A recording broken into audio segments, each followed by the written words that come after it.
হাৰাঘাট মহকুমা বিহু উদযাপন সমিতিৰ উদ্যোগত আৰু সন্মিলিত কাৰ্বি আংলং ছাত্ৰ পৰিষদৰ সহযোগত যি আমি দুদিনীয়াকৈ বৰ্ণিল কাৰ্যসূচীৰে আমাৰ হাৰাঘাটত ৰঙালী বিহু উদযাপন কৰিছোঁ।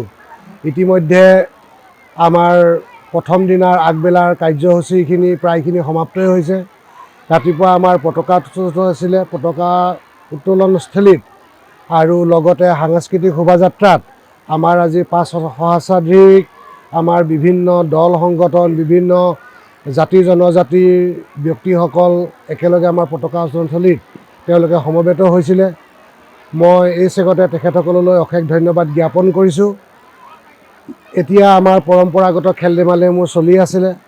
ৰাতিলৈ আমাৰ সৰু বিহুৱতী বৰ বিহুৱতী দুয়োটা প্ৰতিযোগিতা একেলগে অনুষ্ঠিত হ'ব। বৰ বিহুৱতীত আমি অসম ভিত্তিত প্ৰথম পুৰস্কাৰ হিচাপে 50,000 টকা আৰু সৰু বিহুৱতীত প্ৰথম পুৰস্কাৰ হিচাপে 30,000 টকা আমি ঘোষণা কৰিছোঁ। ইয়াৰ উপৰি অহাকালি আমাৰ জেং বিহু প্ৰতিযোগিতা ঠিক 4 বজাৰ লগে লগে আৰম্ভ হ'ব। জেং বিহু প্ৰতিযোগিতাটো আমি এবাৰ 40,000 টকা মাননি আগবঢ়াইছোঁ। গতিকে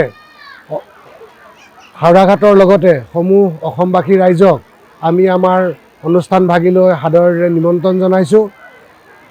আশা কৰোঁ আপোনালোকৰ উপস্থিতি আমাক বিহুখনক পূৰ্ণাংগ ৰূপ দিব। ইয়াৰ উপৰিও আপোনালোকক বিশেষ এটা কথা ক'বলৈ ওলাইছোঁ। আপোনালোকে যদি প্ৰতিযোগিতাত যিসকলে অংশগ্ৰহণ কৰিব, সময়ৰ প্ৰতি বিশেষ নজৰ আপোনালোকক ৰাখিবলৈ অনুৰোধ জনালোঁ।